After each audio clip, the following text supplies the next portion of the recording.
Welcome to my off-grid adventures. I'm Frank and I'm glad you're here with me today for this video about range etiquette. The rifle range that we added to our 60-acre off-grid property this year is one of the best things that we've done to our land. It's added a lot of enjoyment for me and our family, but a lot of friends like to come here just because of their ability to use this rifle range to sight in their guns or just to have a good time with friends. While I'm at the range today to sight in a scope, I thought I would share with you 10 rules of etiquette for rifle ranges. This is true whether you're at a club or at a buddy's house who just has a place to shoot. There are 10 rules that will make sure you get invited back instead of getting banned from ever returning again. You don't want to be that guy, the one who made everyone uncomfortable, feeling unsafe, or just obnoxious at the range. You want to be somebody who is pleasant to shoot with and is safe to be around. So I created this short list of 10 tips for range etiquette, and whether you're the guest shooter or you're the range owner, this is something that is helpful for you to watch and to share with the others who are going to be shooting with you together. This video is not about range safety or range rules. You'll find a lot of great videos about that, and maybe in the future I'll do one too. But this is just about rules of etiquette. So I'm not going to talk about having your gun pointed in a safe direction and your finger off the trigger or always acting as though your gun is loaded. Those are things that you need to know as well before you shoot. But today I'm just going to talk about rules of etiquette, things that I don't think are covered in some of those other videos and yet are quite important both for safety and primarily for having a fun time with your friends and family at the range.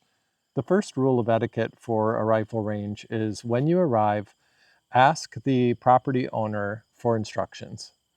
Don't assume that you know all the rules that they have. Don't assume that you know exactly which targets you can shoot at or where the firing lines are. Asking the property owner to share instructions with you puts them in a position where they might think of a few things they wouldn't otherwise have told you, things that are important to know that might just have gone without being said. So it's good for everyone that you take a second before you get started and just ask the range owner or the property owner if they have any specific instructions that you need to be aware of for shooting at their property.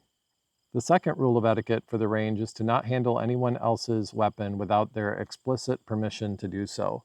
Don't assume that you can just walk up and pick up a gun or a handgun and start to play around with it. There are a number of reasons beyond just safety. It might be that someone is just really temperamental about their weapon. They've spent a lot of time tweaking it and making all the modifications to it, and they're working on adjusting the sight, and they just don't want other people touching it. And by the way, if they say no, if they don't want you to pick up their gun, don't be offended by it and don't make a fuss about it. That's their right, it's their property, and if for whatever reason they aren't comfortable with you handling it, respect that and move on. Rule of etiquette number 3 is if you're using someone else's weapon, don't adjust the sights to make them on for you. They're probably dead on for the shooter who owns that rifle, and it does shoot a little different depending on how it's gripped and how you're using your form and stance.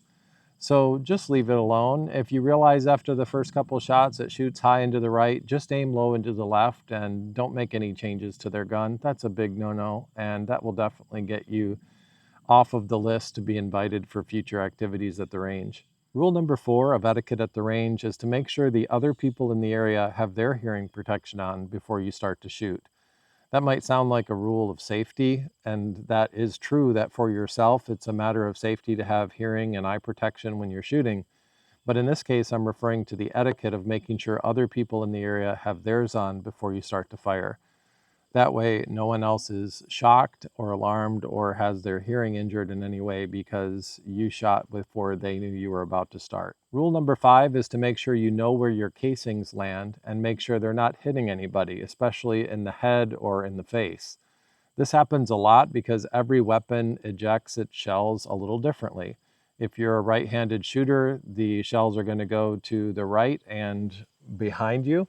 But just how far back they go and just how much of an angle they're ejected from the gun will vary based on the weapon. So when you start shooting, make sure with your first couple of shots that those casings aren't hitting people who are observing or others who are shooting nearby. Rule number 6 is related to these same casings, and that is to pick them up when you're done shooting and throw them away. Now, there's a nuance to this. Some shooters are going to reload and they want to make sure they get all of their casings and take them with them. So if you're going to just randomly pick up all the casings, make sure you ask if everyone else is okay with that, or if someone wants to make sure they get theirs first. But at our property, none of us reload our bullets. So in this case, we just want all of the mess cleaned up, and we appreciate as much help as possible. But that is a big matter of etiquette at the range, to not leave a big mess behind you, but to leave it even cleaner than when you came. Pick up the shells that were there even when you arrived. Pick up other people's shells and casings, and you'll probably have a higher likelihood of getting invited back. This is my puppy Pumpkin, by the way. She's a great range dog. She always stays in safe spots with us, and she makes shooting a lot of fun.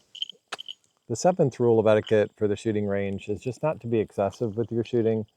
If you have a bunch of large magazines that hold 25 or 50 rounds, but nobody else does, and they're all shooting magazines that are limited at 10 or 15 rounds, don't feel like you always have to empty everything that you've loaded. Just keep up with the rest of the group, keep at their pace, and you'll have a lot better of a chance of getting invited back. But if you're always insisting on shooting until you're finished with as many rounds as you happen to take up with you to the firing line, that's just not going to be fun for anybody else. It's an important rule of etiquette.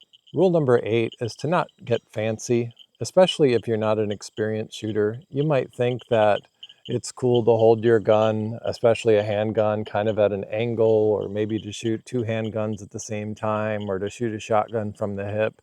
Things that you've seen in video games and movies and TV shows. But in reality, those are not the best ways to shoot a gun.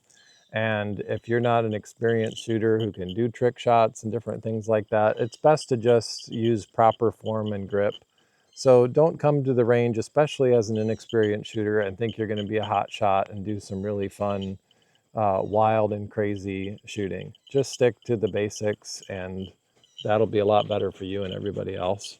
Related to that, don't assume that just because you've played a lot of first-person shooter video games that you know how to handle a gun. It's a much different thing. Rule number 9 is to make sure that you know which targets are appropriate for each type of ammunition that you're shooting. Some targets are only rated for air guns or rimfire rifles like a .22.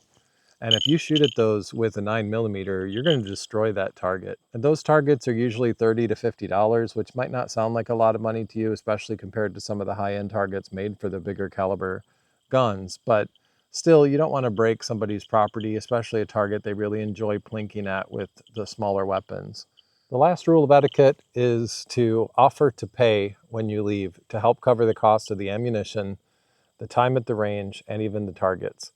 All of those things cost a lot of money. If you were to go to a gun range and shoot, it would cost somewhere between $20 and $40 for a half hour or an hour at the range.